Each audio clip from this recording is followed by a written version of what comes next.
Yeah, fine morning to be back. Welcome to Sports Central. It's live and exclusive to Spectrum Television. My name is Isaac, and you can tell that I'm excited to be back on the show this morning, reporting for duty and taking you through the biggest stories making rounds in this very exciting industry called sports. Well, there's a lot to the plate again this morning. We'll take a look at tennis as we look forward to some interesting tournaments going down in Marseille, in Doha, and of course in Brazil. We'll talk about what's happening with the ladies, particularly in Dubai, the Dubai Duty-Free Tennis Championships, and what's going on from that climb.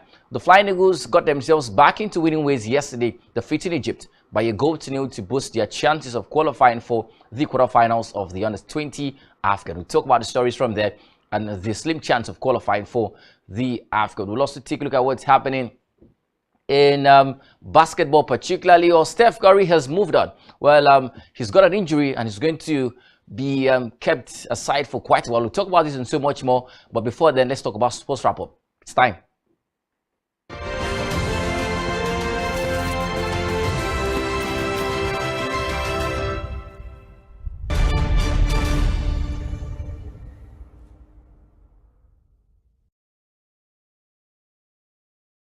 Right, so we are back, shining brighter. Let's talk about tennis. Cameron Norrie edges Brazilian #1 Monteiro in a World Rio nightcap, but he won against Monteiro 7-5, 7-5 on Wednesday night. He would play Hugo Dellien in the next round of the competition. The second seed moved into the last 8 of the Rio Open by beating Brazilian Thiago Monteiro at the Jockey Club Brasileiro in Rio de Janeiro. The British #1, the current ATP win leader with 15 in 2023 and a whopping 21 break points. It converted 5 to reach the quarterfinals against the home favorites. The British #1 ranked 13 would next face Hugo Dellien of Bolivia next. Still talking about tennis, Andy Murray continued his eventful start to the season with a notable win over Germany's Alexander Zverev to put him in the Qatar Open quarterfinals. Britain's Murray, who is 35, dug deep into his physical and mental reserves yet again to win 7-6, 7-5, 2-6, 7-5 after an absorbing 3-hour match in Doha.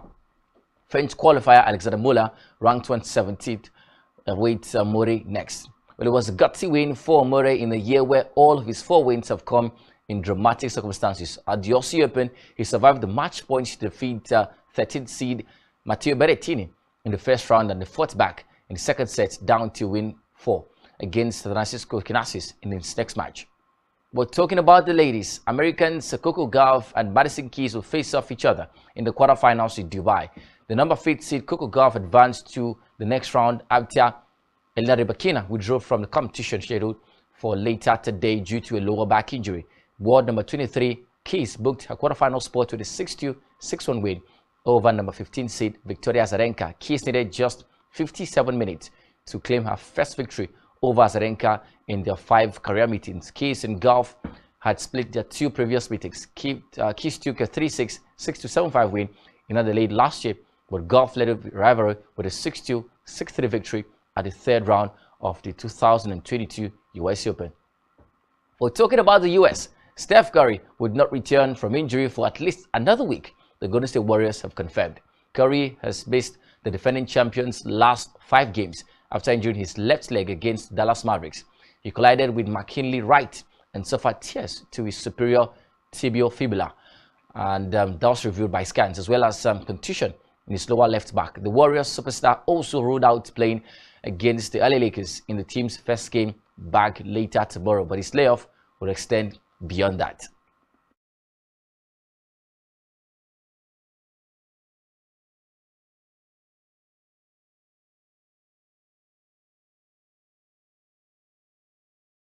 Peak. And it is.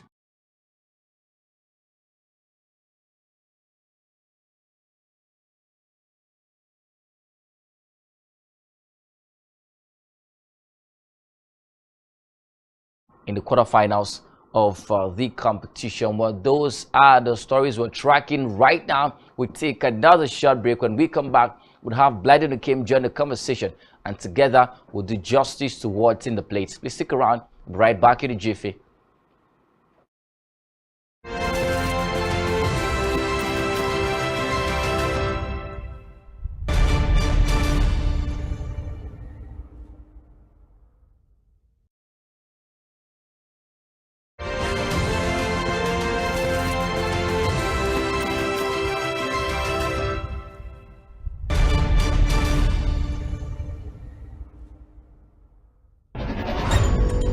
The countdown is on as Nigeria decides who becomes its next president. The 2023 elections is upon us and the stage is set. At Spectrum TV, we have just one job: to keep you professionally and effectively informed round the clock as Nigeria decides. Spectrum TV Nigeria Decides Studio opens Friday, 24th February, 1 p.m. to 5 p.m. and on the D-Day, Saturday, 25th February, 7 a.m.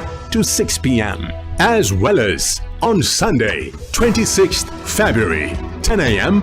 to 3 p.m. Join the conversation on our phone lines on 0704 541 7707 090 222 31011 and 0813 775 8639, as well as on all our social media platforms. Spectrum TV Nigeria Decides Studio. As always, join the conversation and watch us broaden your horizon.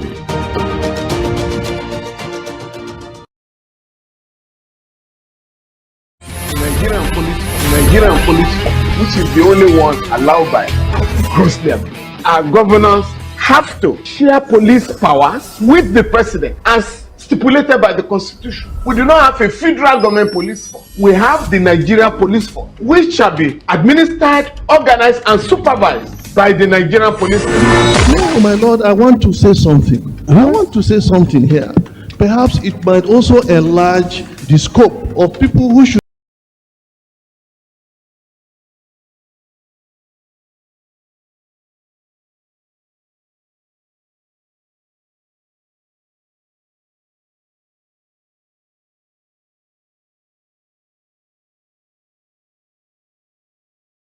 The evidence in our matter. Is this an adversary proceeding? It's not, my lord, but we can't be talking about cases which are in court, my lord. Is this an adversary proceeding? It's not, my lord. These cases are in court, my lord. I'm just reminding your lordship.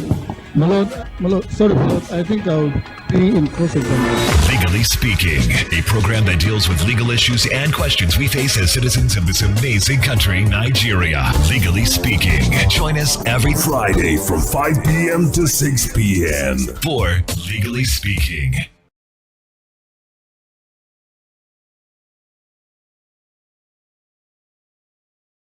As Nigeria prepares for the general elections holding from 25th February 2023, broadcasters are enjoined to make ethical reportage their watchword.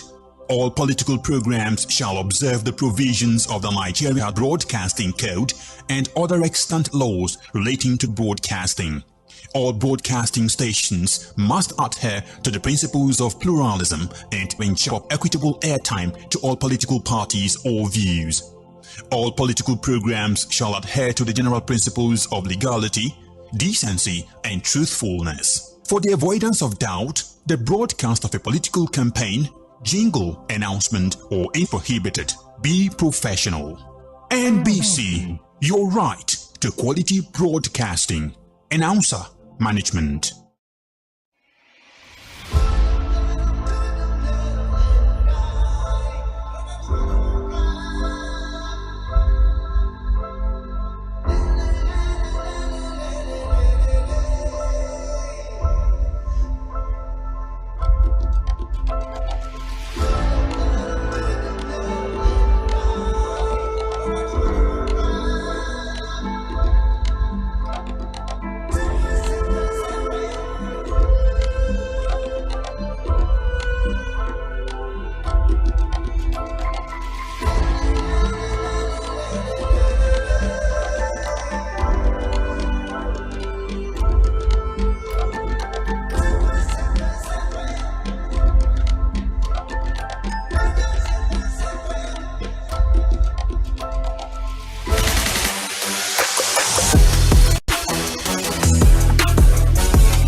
Hello, good morning and welcome to an exciting day to talk sports.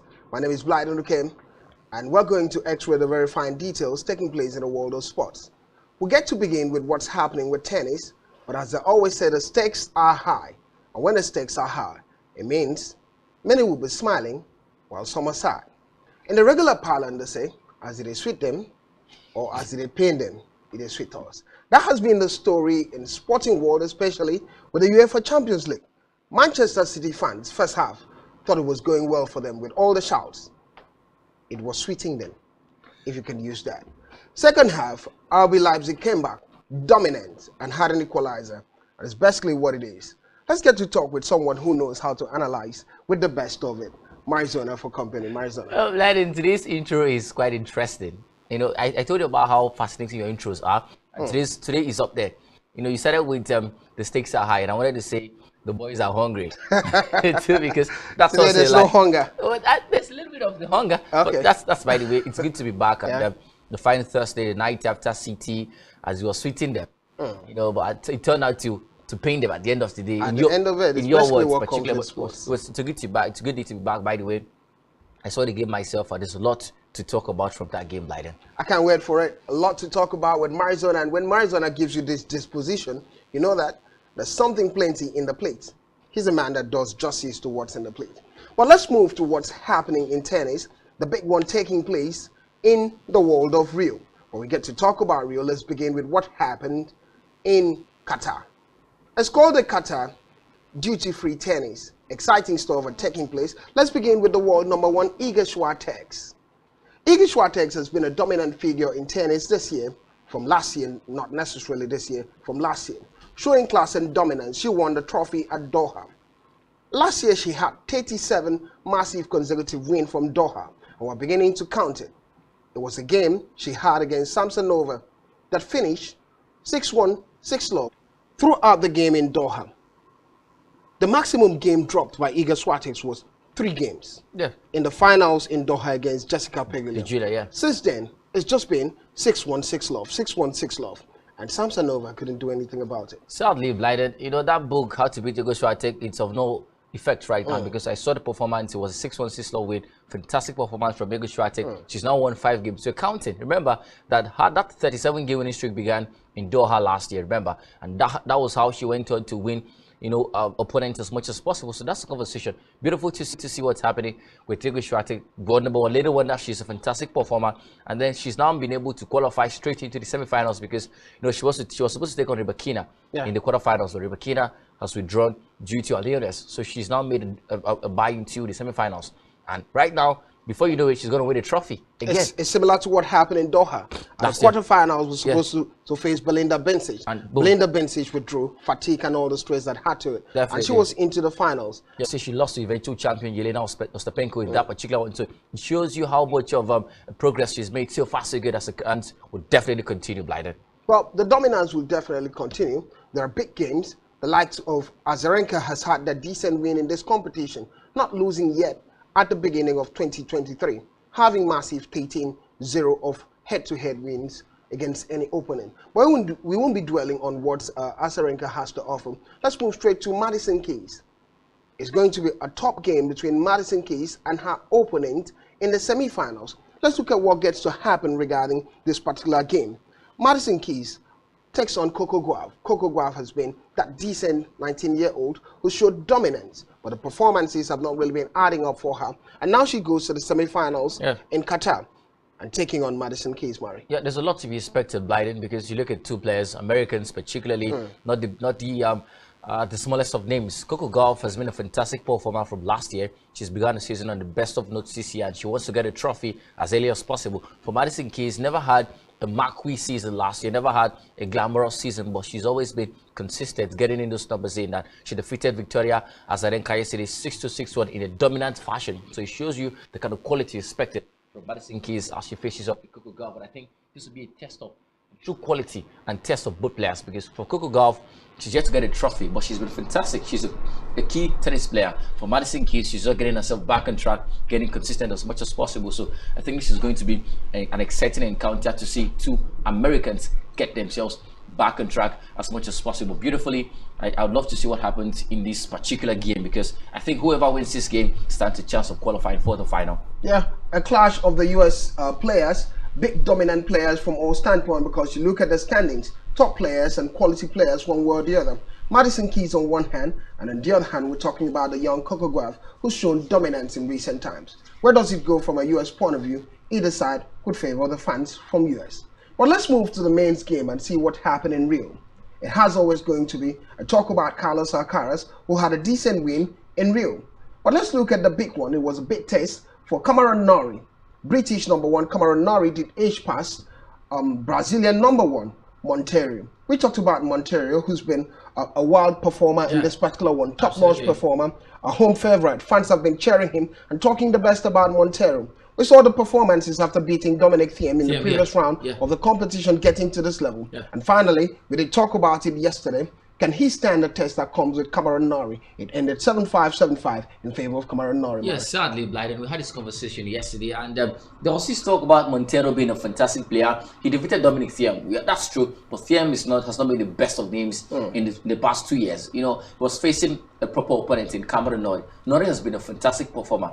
You know, barring that loss to Carlos Alcaraz in last weekend's final, you know, away in the Middle East, he would have been a winner in that competition, and he's had a fantastic streak going forward. So I knew that it was going to be difficult for Monteiro to get a win, but then I saw the game. It spanned for over 2 hours, so it showed you that Monteiro did not go down without a fight. He was a fantastic performer. Made sure that he matched Cameron Norrie's energy, 2-2, energy by energy. But I think, you know, those fine margins that decide games was what counted for them. And Cameron Norrie, energy, pace, resilience, you know, fighting. That was the conversation yesterday for Cameron Norrie. Fantastic British performer. I hope he gets consistent. Well, you know, good news for him, there's no Carlos Alcaraz in this competition, right? So he has a chance. No, Carlos Alcaraz is part of the competition. Yeah, he is. Yeah, he is. Not either. He had a decent win too. Yes. Remember the previous game, Carlos Alcaraz couldn't finish the game because of the rain. Yeah, that was true. That's true, Blind. So, well, I think that's going to be his nemesis. You know, because he's a fantastic performer, but we saw what happened last week at the middle. Alcaraz did win it. And Carlos Alcaraz, the defending champion in Rio now, will be such a momentous start for Cameron Norrie moving forward. Yeah, but it's going to be difficult because first up, he's defeated the hopes of the Brazilian fans. Monteiro was the biggest name, you know, in the ATP His best performance, talking about Monteiro, had been at the quarterfinals of this competition. That was some years back. He's not gone past it. And good opportunity from Cameron Norrie, because we look at Cameron Norrie years. Many people always look at it right from when he was a young lad becoming British #1. Moving forward, it's been that concern. Can he be really dominant? Yes, he's won a few titles last year. Can he do it, especially when he gets to face the best of the best? And Carlos Alcaraz is part of this mix, Murray. But yes, that's a conversation, Blyden. For Cameron Norrie, he was here last year. Never went to this level, you know, but he's enjoyed a resurgence. Just 1 loss and 5 wins in his last 6 games, you know, competitions. The only loss he's had is against Carlos Alcaraz. So, you know, that'll always be a conversation. But I love to see what he does from here. Faces another tough opponent in the next round of competition. But let's see what happens for him in the next few rounds of this competition. But I hope that he gets into the final and also builds lots of consistency, because it's not just about ATP tour level tournament. It's about Grand Slams. So he build his energy, take it to Grand Slams and get wins. That should be the conversation, because it's been a while we last saw a British man get to a good stage in Grand Slams. So this should be his chance, Blyden. Well, while Murray talks about his chance and opportunity, but it has to start with a tour level competition and afterwards get to talk about Grand Slam.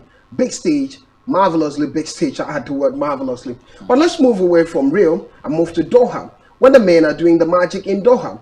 But one name stood out. It has to be another British, from one British to the other. Andy Murray, former world #1 35-year-old, had to show a different level of class, taking on the German, Alexander Zverev. Massive game, Arizona. It took a massive 3 hours for them to get that result. But Andy Murray, at this point, or some years back, people began to count Murray out. But he's beginning to show a different level of class. We're talking about Alexander Zverev, coming off that injury last year at the French Open. He's not really been himself again since then. Quite problematic for Zverev, but on the other hand, satisfying for Andy Murray. Definitely, Blyden. And when I saw this pairing, I thought that maybe this was going to be a chance for Zverev to get himself back on track, because like you said, since that injury return from the US Open, he's not been himself. He's not been the player we saw him in the start of last year.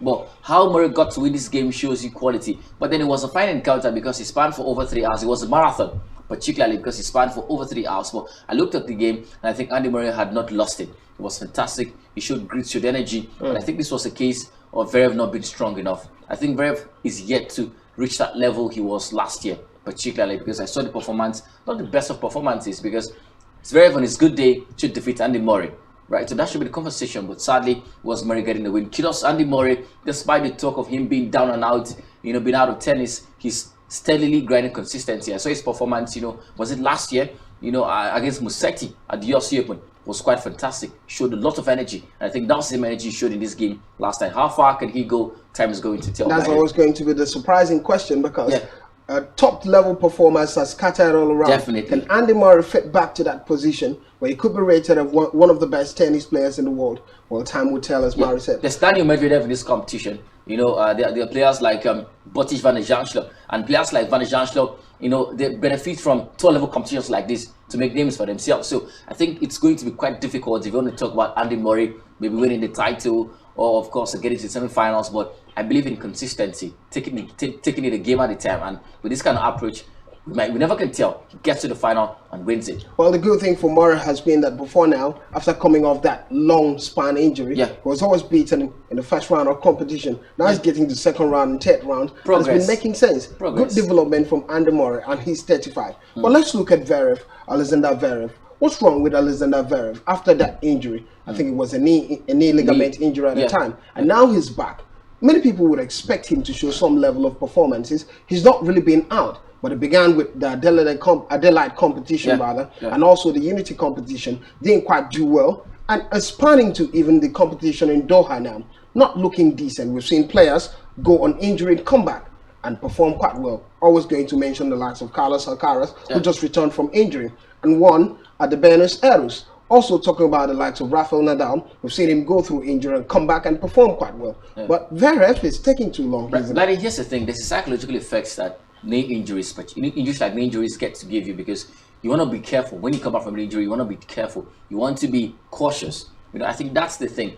Zverev has not been able to come out of his shell and play tennis. He's still being cautious and careful not to aggravate the injury, not to injure himself again, and all of that. So it's limited his game, particularly. So if he can get out of that shell and play tennis, free up himself, I think we'll see the Zverev that we've always seen, because I've seen the performances time and time again after that injury.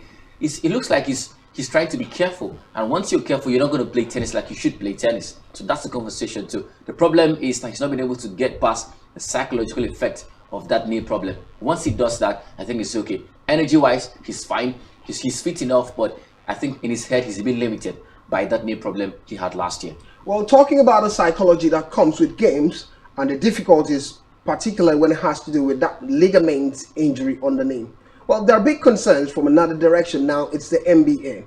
Steph Curry has been injured out, had a knee ligament injury, missed 5 games to the All-Star games. And after the break, there are talks that he still miss another 1 week of games, which entails 4 massive games for the Golden State Warriors. We've seen the performances of the Golden State Warriors, Arizona, the struggle without Steph Curry, and it's been concerning. And now he's going to miss another 4 games for them. No, the struggle with and without Steph Curry, sadly. They've been struggling. The struggles get worse without Steph. Yeah. There's a bit of hope, but there's a bit of light at the end of the tunnel when there's Steph Curry there. But without Steph Curry, Jordan Poole has not been the man to lead them, sadly. But and sadly, he could have been one of those players, top-notch players at the All-Star games, which he missed. He missed it due to this injury, and of course the poor form, the poor run of form, from the Golden State Warriors holistically. But I think it's quite sad for him as a player, because we wanted consistency from him this particular year. We saw his performance last year. He was one of the biggest names, at the NBA, the regular season, and of course the playoffs, where he led the team to that title.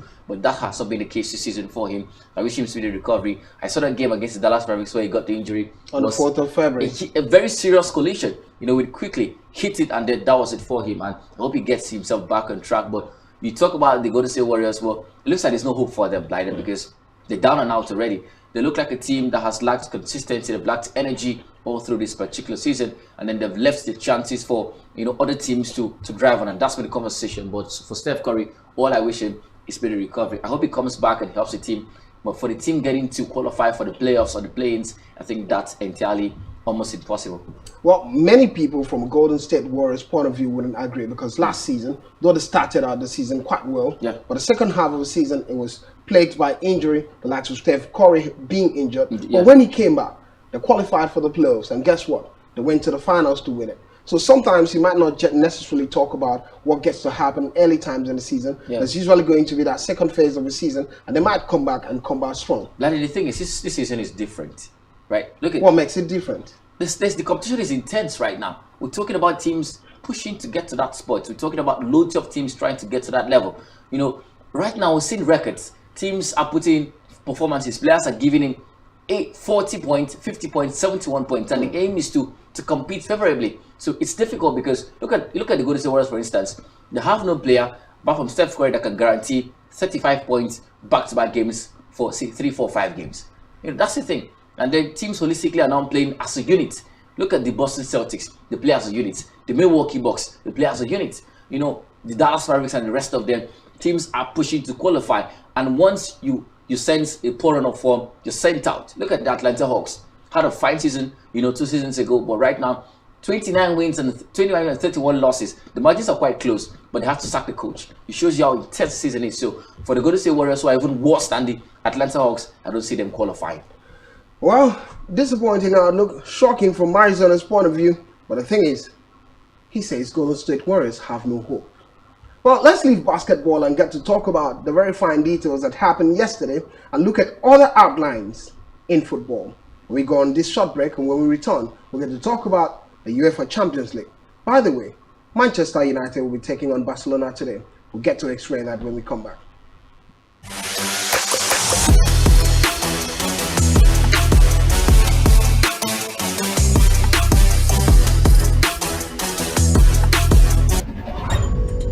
The countdown is on as Nigeria decides who becomes its next president.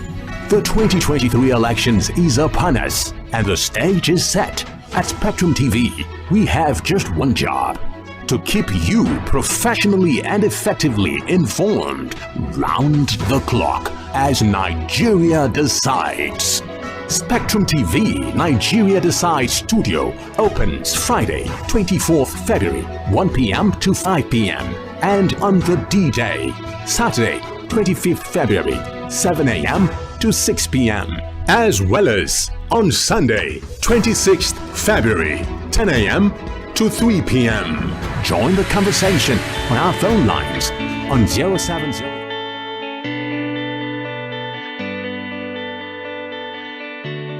Every day, we bring you up-to-date information on topical issues affecting the common Nigerian. From issues on politics, hello Nigeria, I remain committed. Security,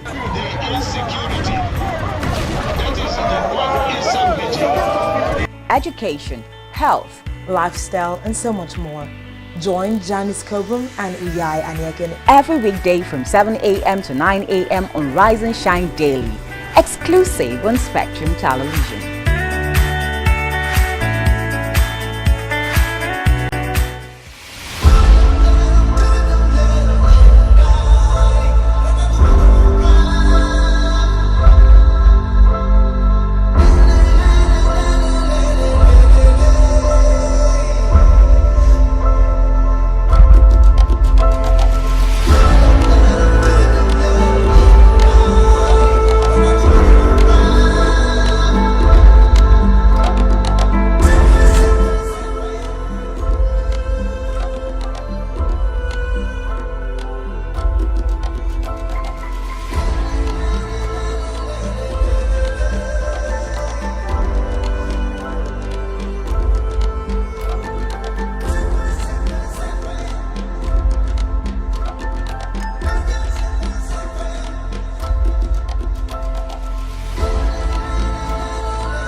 Welcome back. It's Sports Central, and I still have Marizona here for company. Let's look at the big stories making rounds in the world of football, beginning with the Under-20 AFCON competition, Nigeria taking on Egypt. It was a huge win for Nigeria. 71-minute goal from a defender, Solomon Chinonso Agbalaga. Well, quite difficult it was because you saw the game. The Egyptians were on the rampant, but the Nigerians got a decent victory at the end of it.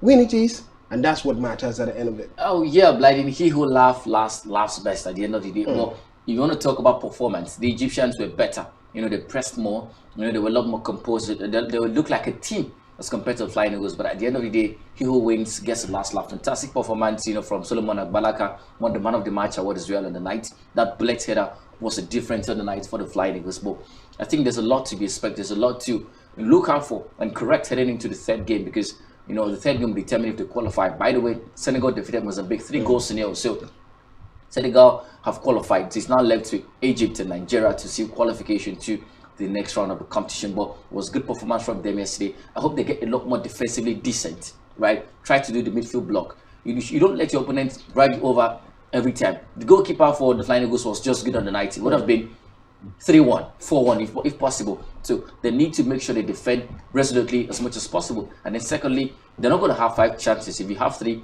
convert them. Create chances as much as possible and convert your chances, because right now, we had this conversation before the competition started. They need to qualify for the World Cup, and that's only if they reach the semi-finals. So they have to do everything to get themselves over the line. The fate was a big qualify for the quarterfinals, qualify from there to the semi-finals, and that should be the conversation. But good performance holistically from the boys last night. I hope to see an improved performance against Mozambique and when they qualify for the quarterfinals too. Well, typical of what happens in football, Marizona, when you think that you're on top of your game, you never can tell. There might be a slack and you become a pushover one way or the other. Well, looking at Mozambique now, they've lost the second game against Senegal. Senegal has been quite dominant in this particular game. And guess what, at the end of it? It's 3-0 and the bottom of the table. Yeah. Second on the log is Nigeria now. Egypt third. Egypt have to battle it out against Senegal. But Nigeria against Mozambique. Possibilities there for the for the Flying Eagles. I really hope very soon they'll get to become Super Eagles. They'll always try to track them to Super Eagles. But big game it would be. What do they need to do different? Well, particularly improve on this performance. This was a beacon of hope. Which particular area of improvement? First up, I talked about defending. You have to defend resolutely. Look at the game yesterday. The pressure was so much on this Flying Eagles goalkeeper. And he was just good enough and composed to stay on his feet all through 90 minutes. But that's not always going to be the case. Their players will be a lot more deadly. Going forward, talk about opposition players. So you have to be able to defend well as much as possible and then create chances and convert your chances. You have a team filled with goalkeepers, a goalkeeper, defenders, midfielders, and attackers. So do your jobs well. For the attackers and the creative players in the team, create a lot of chances as much as possible. And I think the team missed Daniel Daga yesterday because Daga brings in flair to that midfield. It brings in a lot, of energy, a lot of drive and forwardness in that Flying Eagles midfield particularly. But I hope he gets back in time for Mozambique game. But holistically, I expect a good performance because we're going to rank the 4 teams in that group. It'll be Senegal, Nigeria, Egypt, and Mozambique. And then Mozambique have been the whipping boys so far. So Flying Eagles should have a good result against Mozambique later on Saturday. Well, one would say if the Senegalese were able to beat Mozambique 3 massive goals to nothing, then at least Nigeria should do too. But it's football. Football doesn't work out the way you calculate it. Sometimes, or most times, that's why we have shockers. Let's move to some other games, the UEFA Champions League, and see what happened at the Red Bull Arena. It was the intrigues and expectations. Manchester City went to Germany with the hopes of having a decent result. Started out first half, having the numbers in terms of possession, scoring 1 goal at the end of it, and the expectations were high. But second half changed the narrative. A player called Hendrick was substituted in, and guess what, a right fullback. He became a thorn in the flesh of Manchester City, and an equalizer came in as early as possible. Dominant display it was, but disappointing from Manchester City point of view. Yeah, Blyden, first up, it was a fantastic encounter, and we had this conversation yesterday. How does Haaland survive without Kevin De Bruyne? And he showed yesterday there was no De Bruyne in this game, and Haaland looked silent. He looked quiet all through the game. First 60 minutes, had 1 shot on target. Just 1 shot on target, and that's because he was barely fed. Riyad Mahrez, when he cuts in, he wants to shoot. You know, Ike Gundogan, when he cuts in, passes to the side, to the wingers. So Erling Haaland was kept isolated in that number 9 position for City, and that has been an age-long story. How does Haaland perform without Kevin De Bruyne? That's a conversation. Holistically, I think City, did not perform as they should perform. I think if they built a game around Haaland, they would have scored 2, 3, 4, 5 goals Sunday night, and that was the story. The reason they scored just 1 goal was because they never utilized the strength of Erling Haaland in this particular game. But it's also played for in the second leg, and the City fans will be hoping that Kevin De Bruyne is there for that game. Could it be a case where we get to talk about the pace of a City player? Pep Guardiola came out, and one of the complaints he talked about was they weren't fast enough. Look, Leipzig, Maradona, had defeated Real Madrid at the group stage of this competition, and Pep Guardiola said, this is a decent side. That result was fair. According to Pep, he said, I had a feeling this game will be determined in the second leg, right from the beginning of the game. And lo and behold, they're going to Etihad, March 14. What's the outlook on that game? Leiden, City do not look decent. They do not look convincing this season, sadly. So when they talk about the game going to Etihad, like, the Leipzig players are just going to watch him play. They're not going to watch him play. They want to win. They stand a chance of qualifying to it's a 1-1 draw. It's fair and square. Both teams have got a chance. And City have not been the best of teams this season. So I don't think it's going to be, a stroll in the park for City. They have to play their socks out to get this win. And Leipzig already, have got a big chance because they got a draw. They scored a goal against City, so they'll be fancying the chance of scoring again when they go to Etihad Stadium. So I think it's going to be an evenly matched game. City have not impressed me. And then maybe things get from bad towards the brother doesn't get to play the game. Haaland is going to struggle. So that's the conversation. So holistically, I don't think it's going to be, just an ordinary game for City. They would have to work their socks out if they want to qualify for this competition. Let's talk about one player, Christopher Nkunku.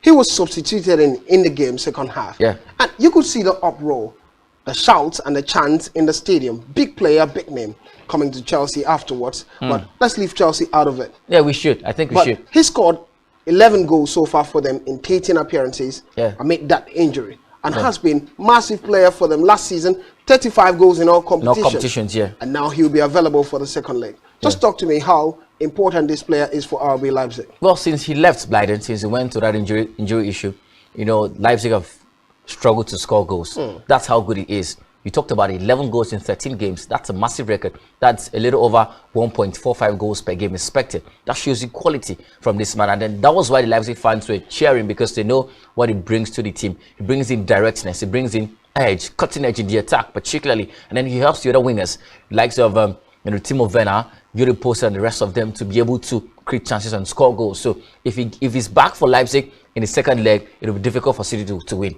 That's what I think. Nkunku comes in with a lot of energy. He's got pace, and then he knows how to bully defenders.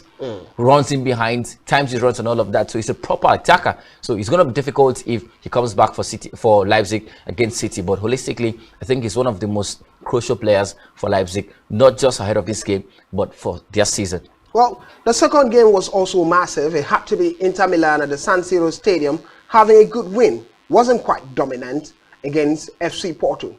Otavio had a red card in this particular game, the Portuguese. But it was one man. He seemed to be the forgotten man. Romelu Lukaku. He had a decent goal for them. Nodding in the header. And Lily would do that nodding. Boom. And that was it for him.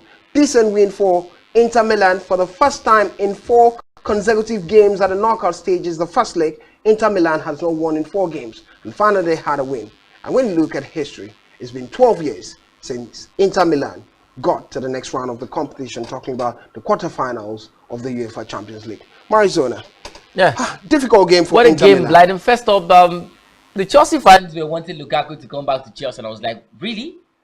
After the game? Yeah, after the game yesterday. I spoke with a few Chelsea fans. They were telling me things changed quickly. The stone that the builders rejected is becoming the chief cornerstone, and that's shocking if you look at it. But fine performance from Inter Milan, particularly. They needed Lukaku. You've really not been a fan of Lukaku. Yeah, I haven't. That's not entirely on Lukaku. Okay. It's been on Chelsea, because Chelsea have not played to Lukaku's strength. Okay. Same thing happening with Haaland at City and all of that too. But he's a fine player. Look at the way Inter Milan play. They play to his strength. They know he's a tall defender, a tall touring attacker rather. So they're putting those long balls in. He has a chance to head it. He's a player that wants you to put the ball in front of him, so he runs and chases it. That's what they do for him at Inter Milan too. That's the story. But it was a good performance. It was good to see him been a difference, for this Inter Milan side. It's also played for the second leg when they traveled to Estadio de Dragao, but a fantastic cushion heading into the game.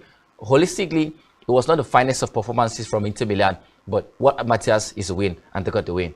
Porto are quite physical. Yeah. Next game takes place in Portugal. Yeah. How difficult will this game be? Well, for me, I think this one new lead is not entirely a lead.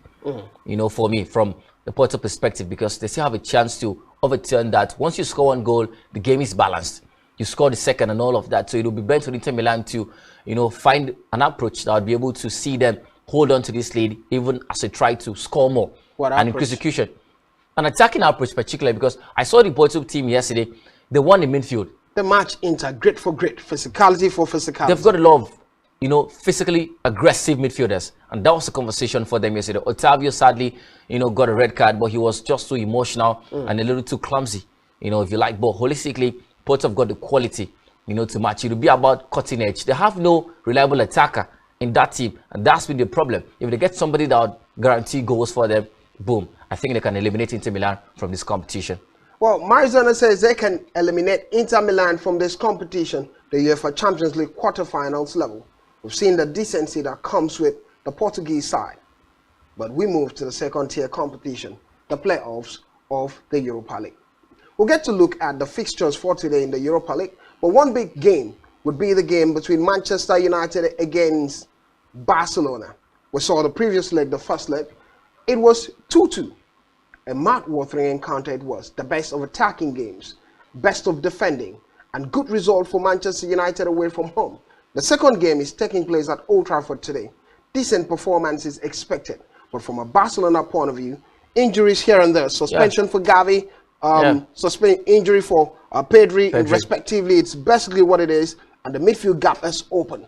And looking at it, the big man said Joe Busquets will be back for them. Not often these days, the big man has been called to perform. But from a Manchester United point of view, some players are coming back. Sabitzer, who was suspended, is back, and Martinez is back with them.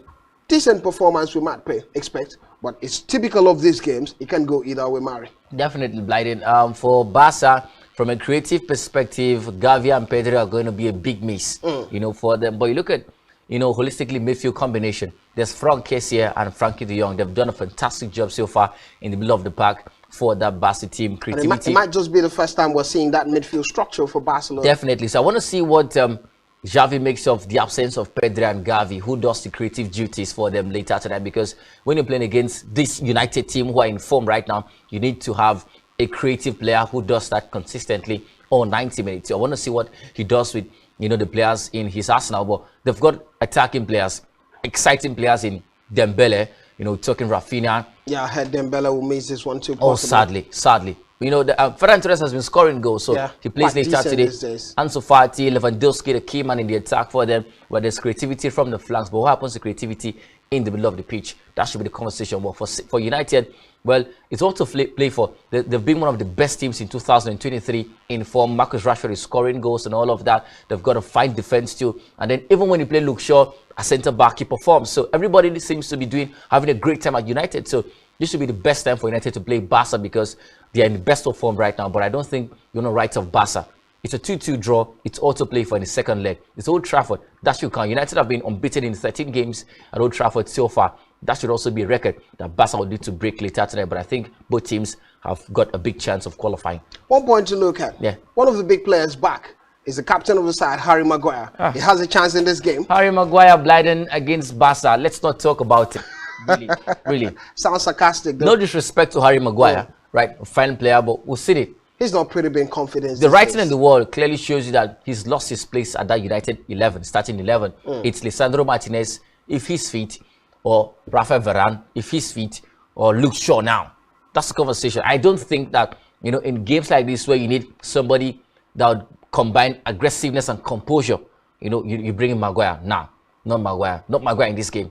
It's going to be maybe Varane if he's fit, or Lisandro Martinez. But this game needs somebody who is composed and confident enough to stay there and hold it down. Well, that's where we have to draw the curtain on today's edition of Sports Central. A big talking point, but it would be one. The likes of AS Roma take on RB Salzburg in this particular one after losing the first leg away from home 1-0. On aggregate, they have a deficit of 1-0. Other games will be taking place today, but the big one is Manchester United against Barcelona. I do not know what the scoreline would be. Marizona has not given us one yet. Mari, what's the scoreline? It's difficult, Blyden. It's difficult. I think both teams have got a chance. Okay, who gets the nod? I'll sit on the fence in this one, Blyden. All right. Mari sits on the fence. I'll look for another fence to sit also. That's where we draw the curtain. Thank you for watching. Exciting stuff going on. Tomorrow we'll be back talking about the results and the perspective all around.